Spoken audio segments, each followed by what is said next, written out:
In the world we live in now, procrastination is a huge problem for so many people that have the intention to achieve more.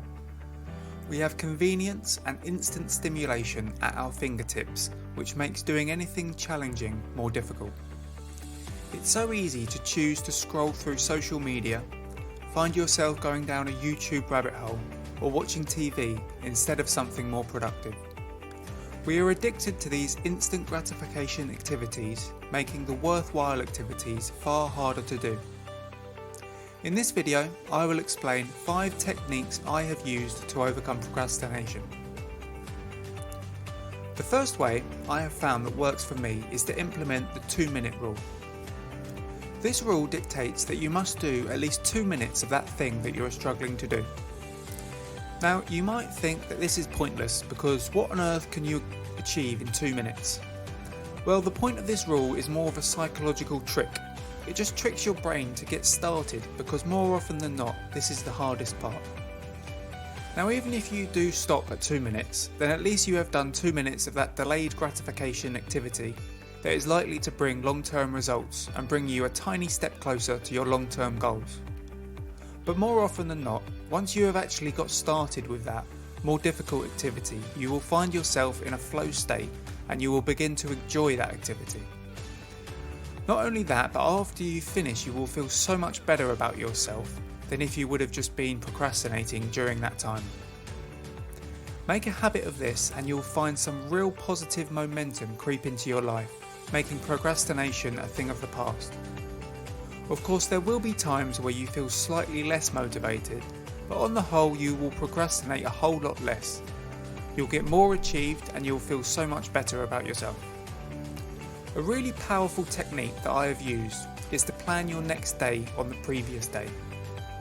If you are trying not to procrastinate, but you don't really have a solid plan in place for what you want to achieve, you'll find it so much harder to actually achieve anything worthwhile. Instead, create a to-do list on the previous day with 3 to 5 things that you want to achieve. These don't have to be huge tasks, they can be small, but writing them down adds an element of accountability for you actually doing them. If there are bigger tasks that you want to get done, start by breaking them down into smaller chunks to help yourself actually get started. This is similar to the 2-minute rule, where you are just trying to reduce the barriers to entry and just get started with habit and momentum building.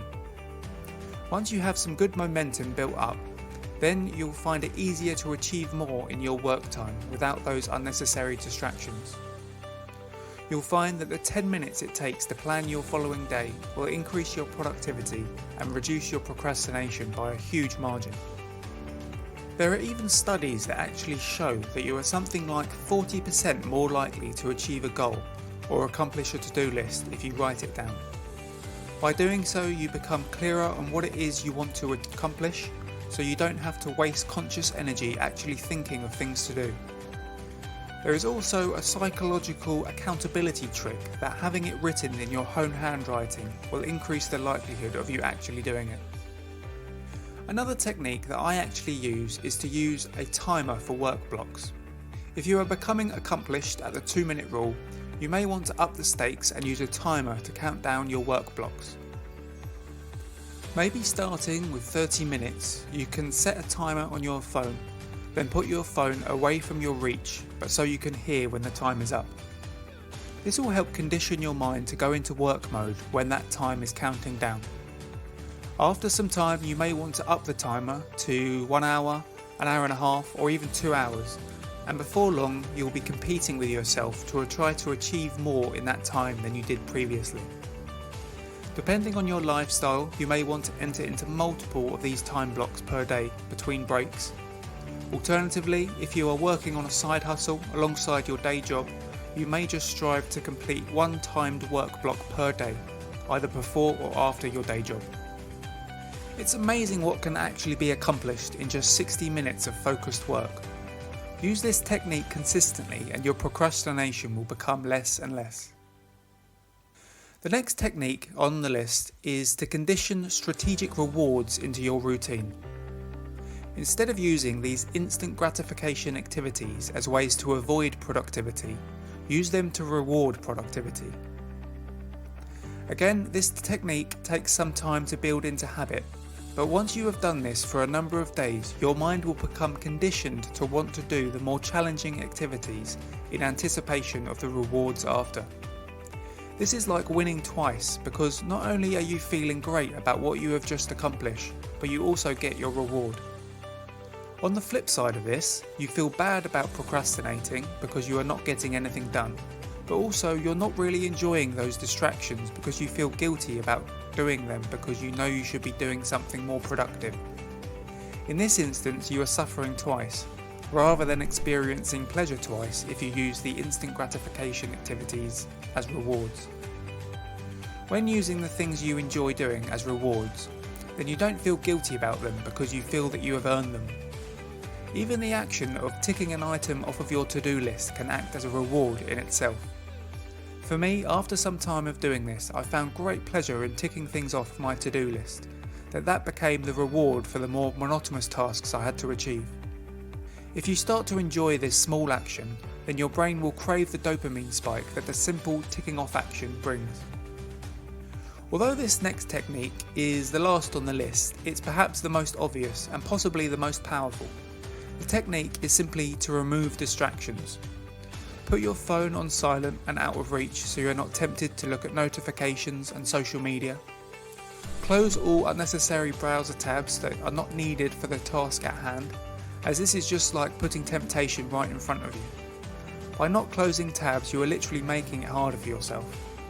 If the temptation is not there, there is far less chance of you actually doing it. For example, when I found myself becoming addicted to Instagram, I deleted it from my phone. Now I don't use it every day. I find far more value and enjoyment when I consciously decide to look at Instagram on my computer as a reward. Now the temptation is not there every time I look at my phone, I simply don't go on it. I've also found using distraction-free YouTube Chrome extension a great way for removing distractions from YouTube. This Chrome extension doesn't show me anything on the YouTube homepage or on the recommended videos section next to the video I am watching. For me, this makes my time watching YouTube videos far more intentional and lessens my distractions from doing the things I actually want to get done. If distractions for you are more physical, such as noise, you may want to find somewhere else to work. Try to find a dedicated workspace for you that is free from noise and distraction. Having a dedicated workspace again will condition your mind to flip into work mode as you use this space. If noise is still an issue, you may want to experiment with headphones and relaxing music. Not only will this lessen noise distraction, but the action of putting on your headphones will act as a cue that over time will condition your mind to know that it is now time to work. The 5 techniques I have mentioned really can be powerful, especially if they are used consistently. It takes time to build habits, but it is these habits that are needed to build the momentum that makes procrastination a thing of the past. This momentum can bring into your life a powerful positive compound effect, which in turn will breed even more success and achievement.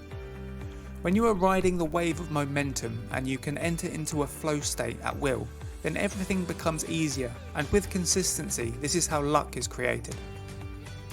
If you enjoyed this video, please like it and subscribe to Subconscious Theory for more content.